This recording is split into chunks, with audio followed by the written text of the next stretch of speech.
Buenas tardes. Es el mismo botijo de 2014, donde efectivamente quería iniciar mi participación en Naucas con un objeto que se supone que es paradigma de la estupidez, ¿no? Eres más tonto que el mecanismo de un botijo, que se suele decir, y que sin embargo tiene una ciencia muy interesante que no voy a repetir. El final, ¿no? La penúltima diapositiva era esta, la evaporación en fría, el hecho de que se vayan las moléculas más energéticas, pasen de la superficie del líquido a la fase gas en el aire, hace que quede menos agua y que ese agua que queda esté más fría porque se han ido moléculas más energéticas. Y eso es lo que hace que el botijo refrigere el agua, pero podríamos hacer una metáfora y eso es lo que hace que los pueblos que sufren emigración, los que se van son los más energéticos y entonces el pueblo emigrado se queda concentrado en menos energía. La biología lo había inventado ya y es la razón por la que sudamos en días como el calor que tenemos hoy, y luego lo hemos domesticado y lo hemos metido en las neveras y demás, ¿no? Y de esos aspectos, porque decíamos que ahora ese camino que empezó en 2014 lo quería cerrar, o sea, con alguna cosa que haya aprendido en estos años como para continuar esa historia. Y en concreto he elegido esa parte. En aquella charla también puse la ecuación del botijo, que además la había copiado del blog de Iñaki, que nos ha tocado antes el clarinete maravillosamente. La ecuación del botijo, que también nos suena muy gracioso, pero es que resulta que hoy tenemos una ciencia, todo un andamiaje intelectual que nos permite describir por qué este dispositivo tan peculiar y tan histórico enfría. Pero obviamente el alfarero que lo está fabricando no tiene en su cabeza esa ecuación del botijo. No hace falta la ecuación del botijo para fabricarlo, ni siquiera para inventarlo, etcétera. Permitidme que me salga un momento de este hilo y que ponga una gráfica de la historia de la humanidad con un poco de amplitud en el eje del tiempo, como desde el comienzo del Neolítico, más o menos, hasta hoy, pero además quiero doblar el tiempo porque a mí me gustaría pensar que no se acaban aquí las cosas, que tenemos otro tanto, por lo menos, por delante.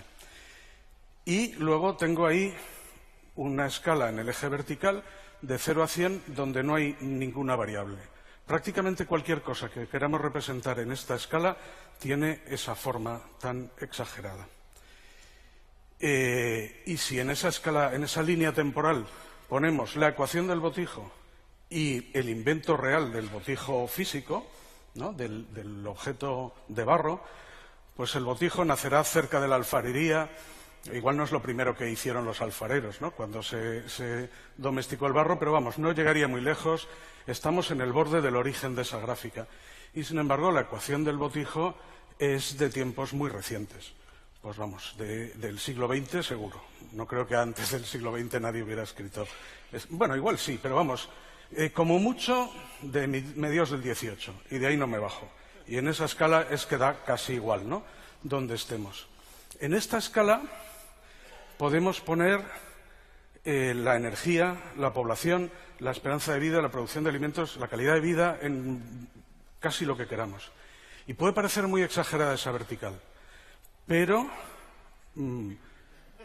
permitidme que coja aquí Naucas, que tiene 15 años. Los 15 años en esta escala son 0. O sea, en el eje X, 15 años no se ven. Y, sin embargo, he buscado dos datos. La población mundial, cuando empezó Naucas, era el 85% de la actual y la producción de plásticos el 62% de la actual. O sea, en la infinitesimal vida de Naucas en la historia de la humanidad, variables como esas nos aparecen en el eje Y de manera muy apreciable. Y es que en ese tiempo, en esa vertical, hemos cambiado de una vida rural, sin asfaltar, con animales, a una vida urbana. Creo que es en 2007 cuando se pasa y el 50% de la población pasa a vivir ya en ciudades, si no es por ahí cerca, de la población mundial, no del primer mundo, que es una cosa que ya no existe. Vivimos alejados de la producción de alimentos, ¿no? La mayor parte de la gente hoy en día, en vez de trabajar con una hoz, trabaja con un ordenador.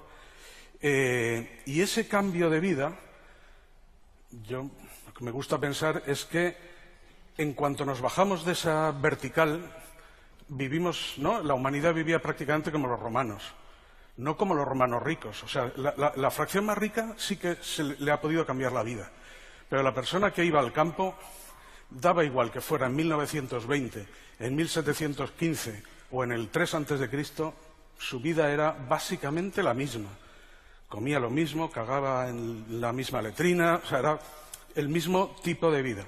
Y, sin embargo, en el siglo XX, y esto es un resumen por ver que cuando he dicho que hay miles de variables, de verdad las hay, y las hemos buscado, y en un curso que teníamos por ahí hemos hecho un repaso de unas y otras, y el siglo XX tú dibujas cualquier cosa y son exponenciales y exponenciales, que luego cuando lo pones en esa cosa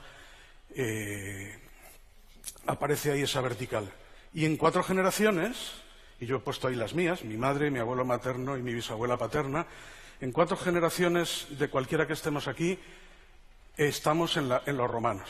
O sea, por hacerse una idea, es que en 4 generaciones hemos pasado de vivir como los romanos, por tener también una imagen un poco poética, no sé cómo decir, ¿no?, a una vida sustancialmente diferente. ¿Y qué es lo que ha cambiado en estas 4 generaciones?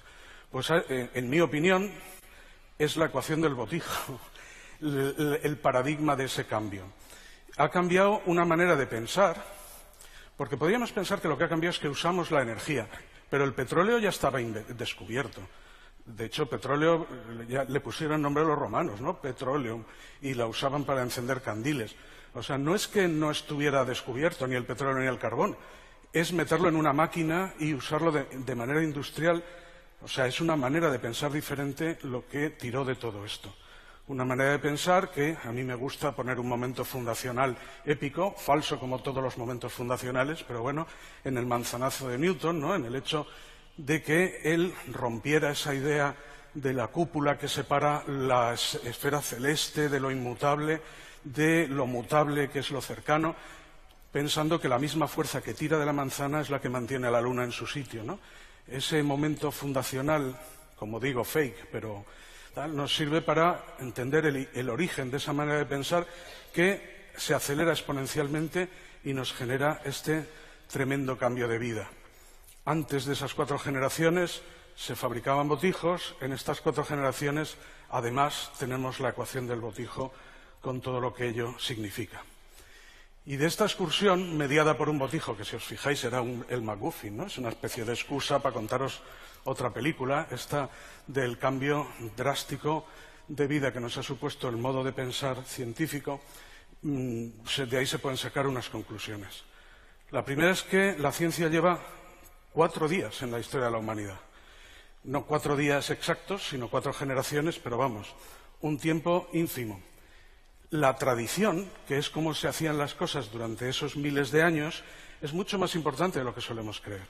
Los botijos siguen funcionando haciéndolos con la receta tradicional. En algunos casos, por ejemplo, la receta de la mermelada, seguramente para conseguir hacerla, tampoco sabían por qué había que hacer lo que se hacía. Y seguramente la prueba y error que llevó a esa receta generó muertos y, desde luego, diarreas. Entonces, ese conocimiento pues es muy valioso y pasa de abuelas a hijas y a madres sin modificaciones, porque nos ha costado mucho conseguir que sea así, ¿no? Porque también desde esta superioridad cientificista muchas veces no hablamos bien de esos modos tradicionales y en realidad son súper valiosos. Esto cambió el mundo en 4 generaciones, como he dicho, para bien. Yo siempre me acuerdo cuando salgo del dentista que qué bien haber nacido en esta generación con las anestesias que hay hoy en día. No quiero pensar cómo se curaba la boca mi bisabuela. Y para mal. Y ha habido suficientes charlas y va a seguir habiendo. No voy a glosar el para mal. Es obvio. Y la conclusión final es a ver cómo continuamos el gráfico. Algún tipo de momento fundacional, otro manzanazo, seguramente femenino, ecologista, etcétera, va a ser necesario para que podamos continuar el gráfico con cierta alegría. Muchas gracias.